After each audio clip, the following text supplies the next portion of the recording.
Afternoon dear students. आज की इस वीडियो लेक्चर में हम डिस्कस करेंगे रेस्पिरेटरी की एक और नई डिजीज कंडीशन जिसका नाम है नीमोथोराक्स।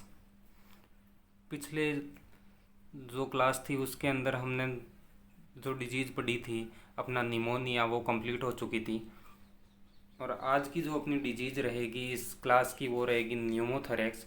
न्यूमोथोरैक्स के बारे में कम्प्लीटली इस क्लास के अंदर हम स्टडी करने वाले हैं। तो अच्छे से अंडरस्टैंड करने के लिए लास्ट तक इस क्लास को ज़रूर अटेंड करें, और जो आपके डाउट्स आ रहे हैं वो कमेंट सेक्शन में आप लिख सकते हो, वहाँ से आपको उनका अप्रोप्रिएट आंसर दे दिया जाएगा। तो सबसे पहले हम बात करते हैं कि न्यूमोथोरैक्स होता क्या है, इसकी डेफिनेशन क्या होती है। तो a pneumothorax is a complete or partial collapse of lungs as a result of an accumulation of air in pleural space. Means जब हम एनाटॉमी पढ़ते हैं लंग्स की तो प्लूरल कैविटी पढ़ते हैं, जो डबल प्लूरा पढ़ते हैं जिसके अंदर दो लेयर होती है। बाहर वाली लेयर को अपन ने बोला था पैराइटल प्लूरा, और जो अंदर की लेयर थी जो लंग्स से अटैच रहती है उसको बोला था विसरल प्लूरा। और इन दोनों के बीच का जो स्पेस होता है उसको अपन बोलते हैं प्लूरल कैविटी। तो कई बार क्या होता है, कुछ कारणवश प्लूरल कैविटी के अंदर एयर एंटर कर जाती है। जब प्लूरल कैविटी के अंदर एयर आ जाएगी तो उस एयर के कारण वो जिस साइड के प्लूरल कैविटी के अंदर एयर आएगी वो लंग्स कोलैप्स हो जाएगा, और कोलैप्स होने के कारण वहाँ का गैस एक्सचेंज जो होता है वो स्टॉप हो जाएगा, प्रॉपर हो नहीं पाएगा। इसी कंडीशन को हम बोलते हैं न्यूमोथोरैक्स।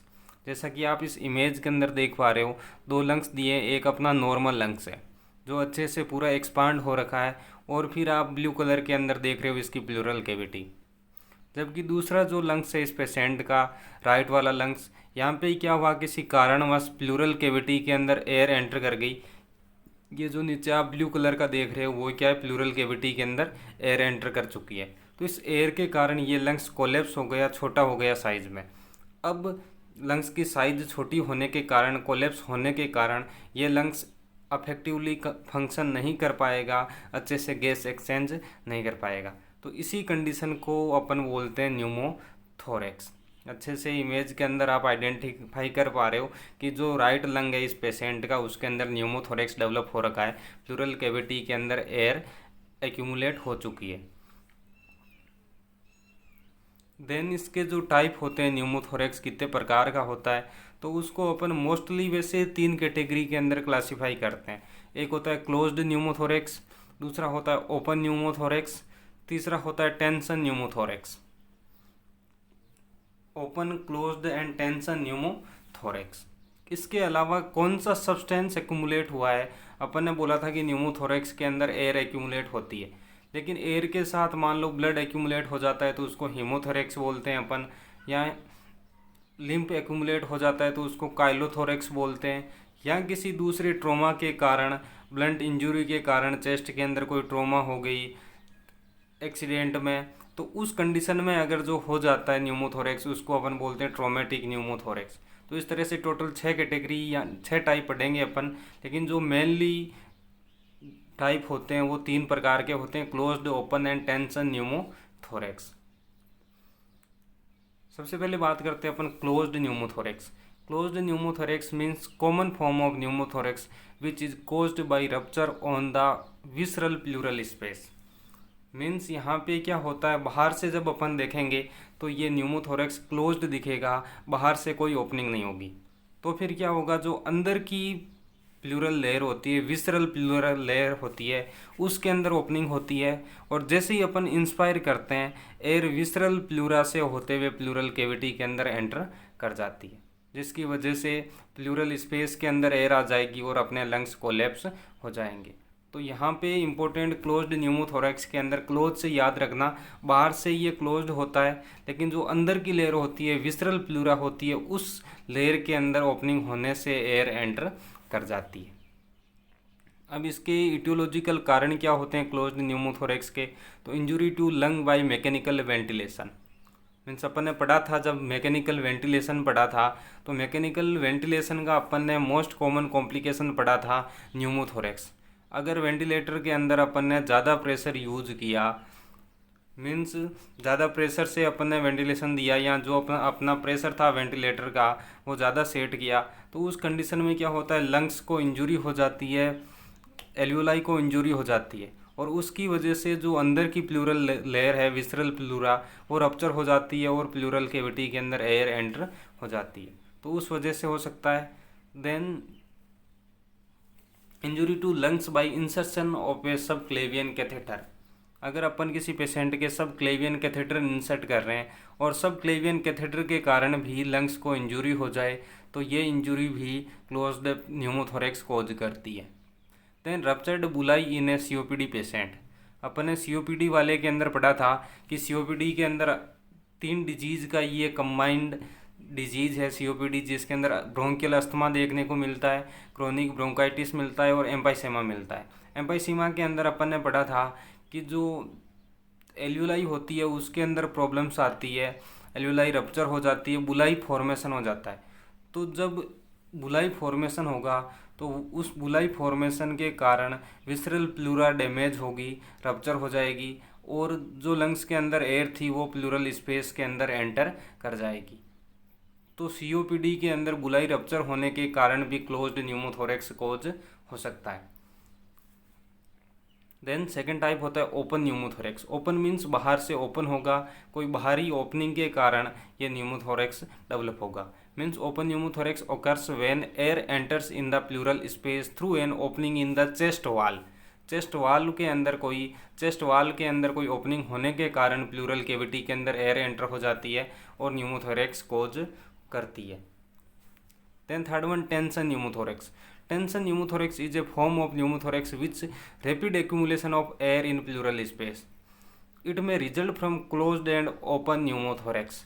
मीन्स टेंशन का मतलब होता है बहुत ज़्यादा प्रेशर से रैपिडली फास्टली प्लूरल कैविटी के अंदर एयर एंटर होती है और वो वापस रिमूव नहीं होती। दोनों ही कारण हो सकते हैं, ये ओपन से भी हो सकती है, क्लोज्ड से भी हो सकती है, या दोनों एक साथ भी ओपन और क्लोज्ड देखने को यहाँ पे मिल सकते हैं। लेकिन बहुत सारी एयर का एक्यूमुलेशन हो जाता है यहाँ पे प्लूरल कैविटी के अंदर, जो वापस रिप्लेस नहीं हो पाती, तो इस कंडीशन को अपन बोलते हैं टेंशन न्यूमोथोरेक्स। इसके बाद नेक्स्ट जो फोर्थ टाइप होता है वो होता है haemothorax. Haemothorax is an accumulation of blood in the intrapleural space. अगर इंट्राप्लूरल स्पेस के अंदर ब्लड का एक्यूमुलेशन हो जाए तो उसको अपन बोलते हैं हीमोथोरेक्स। और अगर न्यूमोथोरेक्स और हीमोथोरेक्स साथ साथ हो जाए, मीन्स प्लूरल कैविटी के अंदर ब्लड भी एक्यूमुलेट हो जाए, एयर भी एक्यूमुलेट हो जाए, तो उस कंडीशन को बोलते हैं अपन हीमोन्यूमोथोरेक्स। हीमोन्यूमोथोरेक्स मीन्स ब्लड भी एक्यूमुलेट हो गया और एयर भी प्लूरल स्पेस के अंदर एक्यूमुलेट हो गई। इसका जो मोस्ट कॉमन कॉज रहते हैं वो होता है चेस्ट ट्रॉमा के कारण, कि चेस्ट ट्रॉमा हो गया, चेस्ट ट्रॉमा होने के कारण वहाँ पे ब्लीडिंग होगी, वो ब्लड प्लूरल कैविटी के अंदर एंटर हो गया। साथ ही चेस्ट ट्रॉमा के कारण जो चेस्ट वाल थी उसके अंदर कोई ओपनिंग हो गई जिसकी वजह से एयर भी एंटर कर जाएगी, तो चेस्ट ट्रॉमा। देन मेलिग्नेंसी, अगर लंग्स की कोई मेलिग्नेंसी है, कोई कैंसर है लंग्स के अंदर, तो उस कैंसर के कारण भी हीमोथोरेक्स या हीमोन्यूमोथोरेक्स डेवलप हो सकता है। देन इसका नेक्स्ट टाइप जो होता है वो होता है chylothorax. Chylothorax is the accumulation of lymphatic fluid in the pleural space due to leak in thoracic duct. ये थोरासिक डक्ट लीक होने के कारण प्लूरल स्पेस के अंदर लिम्फेटिक फ्लूइड अगर एक्यूमुलेट हो जाए तो उस कंडीशन को अपन बोलते हैं काइलोथोरेक्स। और ये लिम्फेटिक फ्लूइड एंटर क्यों होगा, एक्यूमुलेट क्यों होगा, क्योंकि किसी ट्रॉमा के कारण या किसी सर्जिकल प्रोसीजर के कारण लिम्फेटिक डक्ट को इंजरी हो जाए या थोरासिक डक्ट को इंजरी हो जाए तो हो सकता है, या किसी मेलिग्नेंसी के कारण भी ये एक्यूमुलेट हो सकता है। देन नेक्स्ट टाइप होता है इसका traumatic pneumothorax. Traumatic pneumothorax occurs when it air escape from a laceration in lungs itself and enter the pleural space through a wound in a chest wall। Means chest वाल पे कोई injury हो गई और उस इंजरी के through air lungs के अंदर एंटर कर जाती है किसी ट्रॉमा के कारण, जैसे ब्लंट ट्रॉमा या रिब फ्रैक्चर, कोई एक्सीडेंट हो गया, एक्सीडेंट में लंग्स को चोट लग गई, इंजरी हो गई, या रिब फ्रैक्चर हो गई एक्सीडेंट में, तो उस कंडीशन में क्या होता है, चेस्ट के अंदर ट्रॉमा हो जाता है, रिब फ्रैक्चर हुई, एक्सीडेंट हुआ और लंग्स के अंदर चेस्ट वाल्व के अंदर ओपनिंग हो जाती है, होल हो जाता है और उस ओपनिंग से क्या होता है, एयर लंग्स के अंदर एंटर कर जाती है, प्लूरल स्पेस के अंदर एंटर कर जाती है और न्यूमोथोरेक्स हो जाता है। तो इस तरह से किसी ट्रॉमा के कारण होने वाला न्यूमोथोरेक्स को अपन ट्रॉमेटिक न्यूमोथोरेक्स के नाम से जानते हैं। लेकिन मैंने बताया था मोस्टली 3 टाइप के होते हैं अपने, क्लोज्ड, ओपन एंड टेंशन। जैसे इस पिक्चर के अंदर आप देख पा रहे हो, फर्स्ट जो न्यूमोथोरेक्स है वो क्लोज्ड टाइप का है। क्लोज्ड टाइप का मतलब यहाँ पे आप देख रहे हो बाहर की जो लेयर है उनकी वो इंटैक्ट है, उनके अंदर कोई प्रॉब्लम नहीं है। लेकिन यहाँ से क्या हुआ, अंदर की जो लेयर है लंग्स की उसके अंदर कोई प्रॉब्लम हो गई, कोई ओपनिंग हो गई विसरल प्लूरा के अंदर, और उस वजह से लंग्स के अंदर जो अपन इंस्पायर कर रहे थे वो एयर प्लूरल स्पेस के अंदर चली गई और न्यूमोथोरेक्स डेवलप हो गया। जबकि दूसरा टाइप होता है सेकंड टाइप। सेकंड टाइप के अंदर क्या हो रहा है, जो आउटर लेयर है, चेस्ट वाल्व है, उसके अंदर इंजरी हो गई, कोई ओपनिंग हो गई, जिसकी वजह से इन्वायरमेंटल एयर, जो बाहर से एयर थी, वो इस प्लूरल स्पेस के अंदर एंटर हो गई और न्यूमोथोरेक्स डेवलप हो गया। देन थर्ड टाइप होता है इसका टेंशन न्यूमोथोरेक्स। मीन्स बहुत सारी एयर यहाँ पे एक्यूमुलेट हो गई, या तो इधर से बाहर से ओपन वाले न्यूमोथोरेक्स भी हो सकता है या क्लोज्ड न्यूमोथोरेक्स भी हो सकता है। लेकिन इस एयर को अब अपन ये वापस रिप्लेस नहीं होती और बहुत ज़्यादा बढ़ती जाती है, इस लंग्स पे प्रेशर लगाती है, टेंशन कोज करती है, इसलिए अपन इसको बोलते हैं टेंशन न्यूमोथोरेक्स। तो ये मेनली 3 टाइप होते हैं न्यूमोथोरेक्स के, open, closed end tension pneumothorax. Next बात करते हैं इसके क्लिनिकल फीचर्स की, कि अगर किसी पेशेंट को न्यूमोथोरेक्स डेवलप हो जाए तो कौन कौन से सिम्टम्स उसके अंदर अपने को देखने को मिलते हैं। तो सिम्टम्स इस टाइप के होते हैं, एक होता है प्लूराइटिक पेन, लंग्स के अंदर अपने को पेन होगा पेशेंट को। देन पेन किस प्रकार का होगा, शार्प पेन होगा इंस्पायरेशन के दौरान, sharp pain during inspiration. Then chest discomfort patient के अंदर देखने को मिलेगी, टेकिपनिया होगा, रेस्पिरेटरी रेट बढ़ जाएगी, साइनोसिस, क्योंकि इम्पेयर्ड वेंटिलेशन के कारण, बॉडी का वेंटिलेशन मेंटेन नहीं होने के कारण ब्लड के अंदर ऑक्सीजन की कमी होगी, जिसके कारण साइनोसिस पेशेंट के अंदर देखने को मिलेगा। देन जो अफेक्टेड साइड होती है लंग्स बॉडी की, मीन्स जिस लंग्स के अंदर न्यूमोथोरेक्स हुआ है, जैसे राइट लंग्स के अंदर हो गया या मान लो लेफ्ट के अंदर न्यूमोथोरेक्स हो गया, तो उस लंग्स के अंदर ब्रीथ साउंड अब्सेंट मिलेंगे, absent breath sound in affected side. Then severe respiratory distress, अगर मान लो एक लंग्स पूरी तरह से कंप्लीटली कोलेप्स हो गया, वो इनएफेक्टिव हो गया, गैस एक्सचेंज नहीं कर पा रहा है, तो पेशेंट के अंदर सीवियर रेस्पिरेटरी डिस्ट्रेस डेवलप हो जाएगा, पेशेंट के अंदर डायफोरेसिस होने लगेगा, मीन्स एक्सेसिव स्वेटिंग होने लगेगी पेशेंट को। देन हाइपोटेंशन होगा। Then decrease the movement of affected side of thorax, जो साइड थोरेक्स की अफेक्ट होगी उस साइड की मूवमेंट डिक्रीज हो जाएगी, कम हो जाएगी। तो इस तरह से ये कुछ सिम्टम्स होते हैं जो न्यूमोथोरेक्स वाले पेशेंट के अंदर देखने को मिलते हैं। देन डायग्नोसिस करने के लिए, न्यूमोथोरेक्स को कंफर्म करने के लिए अपन कुछ डायग्नोस्टिक प्रोसीजर करते हैं जो इस प्रकार होते हैं। एक पेशेंट की कंप्लीट हिस्ट्री कलेक्शन किया जाता है, देन उसके फिजिकल एग्जामिनेशन किए जाते हैं। इसके अलावा चेस्ट रेडियोग्राफ लेते हैं अपन, ताकि आइडेंटिफाई कर सकें कि कौन से लंग्स के अंदर न्यूमोथोरेक्स है और कितनी एयर वहाँ पे एक्यूमुलेट हो रखी है, उसको चेस्ट रेडियोग्राफ के थ्रू अपन एनालाइज कर सकते हैं। इसके अलावा ब्लड के अंदर ऑक्सीजन के लेवल को असेस करने के लिए एबीजी एनालिसिस करते हैं अपन, सीटी स्कैन एंड थोरासेंटेसिस, क्या फ्लूइड कलेक्ट हुआ है, हीमोथोरेक्स है या लिम्फ कलेक्ट हुआ है, उस सब को आइडेंटिफाई करने के लिए अपन थोरासेंटेसिस प्रोसीजर भी करते हैं। मीन्स जो प्लूरल स्पेस के अंदर फ्लूइड कलेक्ट है उसको निकाल के आइडेंटिफाई करते हैं। देन यहाँ पे 2 चेस्ट रेडियोग्राफ दिए हुए हैं, इनसे आप आइडेंटिफाई कर सकते हैं अपन इस तरह से किस पेशेंट को न्यूमोथोरेक्स हो रखा है। जैसे फर्स्ट एक्सरे के अंदर आप देख रहे हो, ये जो लंग्स के साइड में वाइट शेडो दिख रही है, यहाँ वाली ये जो वाइट शेडो है वो बता रही है एयर एक्यूमुलेशन को, प्लूरल कैविटी के अंदर एयर एक्यूमुलेशन को बता रही है। तो ये क्या है, नॉर्मल पार्शियल न्यूमोथोरेक्स है, मीन्स थोड़ी एयर एक्यूमुलेट हो रखी है, इसलिए अपन ये वाइट शेडो देख रहे हैं इस इमेज के अंदर। ये वाली जो वाइट शेडो है वो अपने को इंडिकेट करती है न्यूमोथोरेक्स को।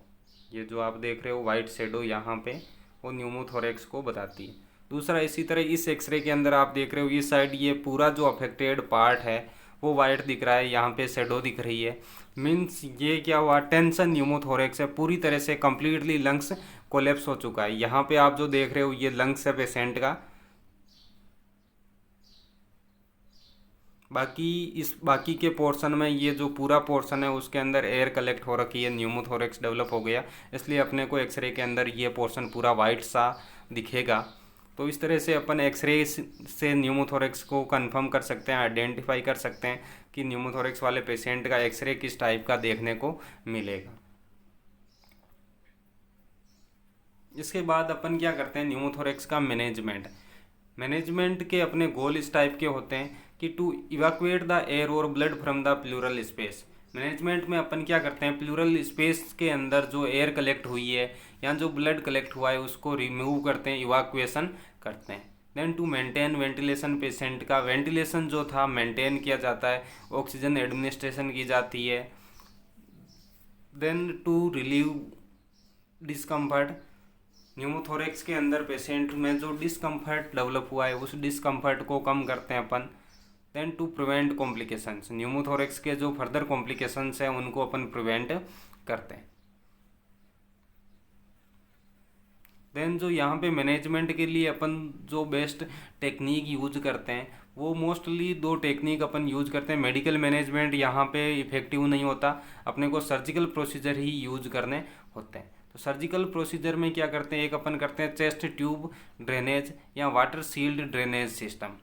इसमें क्या करते हैं अपन, एयर कलेक्ट हो रखी है तो यूजुअली एयर हल्की होने के कारण लंग्स के ऊपर की ओर, लोब में ऊपर की ओर प्रेजेंट रहती है, इसलिए अपन चेस्ट ट्यूब इंसर्ट करते हैं सेकंड इंटरकोस्टल स्पेस में, और फिर water seal drainage system apply किया जाता है ताकि वो एयर रिमूव हो जाए। इस तरह से जैसे आप इस इमेज के अंदर देख रहे हो ये वाटर सील ड्रेनेज सिस्टम है, तो ये अपन पेशेंट पे अप्लाई करते हैं। बाकी डिटेल से इसके बारे में वाटर सील ड्रेनेज सिस्टम क्या होता है, क्या नर्सेस की रिस्पॉन्सिबिलिटी होती है, उसके लिए अपन नेक्स्ट क्लास एक अलग से कंडक्ट करेंगे। उसके अंदर सिर्फ chest tube and water seal drainage system के बारे में डिटेल से डिस्कस करेंगे। तो एक तो ये मैनेजमेंट होता है न्यूमोथोरेक्स का कि चेस्ट ट्यूब इंसर्ट की जाए पेशेंट के, जो कि सेकंड इंटरकोस्टल स्पेस के अंदर की जाती है। यहाँ पे इंसर्ट की अपन ने, अभी चेस्ट ट्यूब के थ्रू ये जो एयर थी एक्यूमुलेट हो रखी थी उसको रिमूव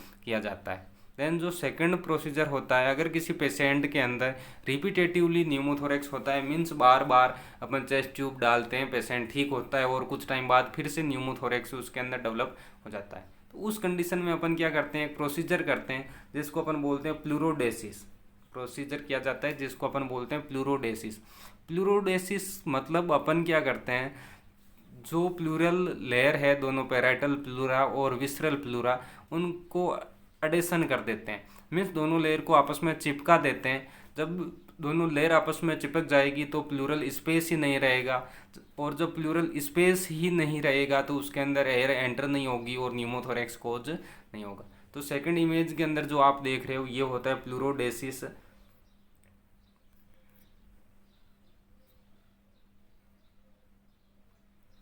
प्लूरोडेसिस मीन्स ये जो दोनों येलो कलर में देख रहे हो ये प्लूरोडेसिस है। येलो कलर इंडिकेट कर रहा है कि यहाँ पे अपन ने पैराइटल प्लूरा और विसरल प्लूरा के बीच में एडिशन कर दिया है, दोनों पैराइटल प्लूरा और विसरल प्लूरा को आपस में चिपका दिया है।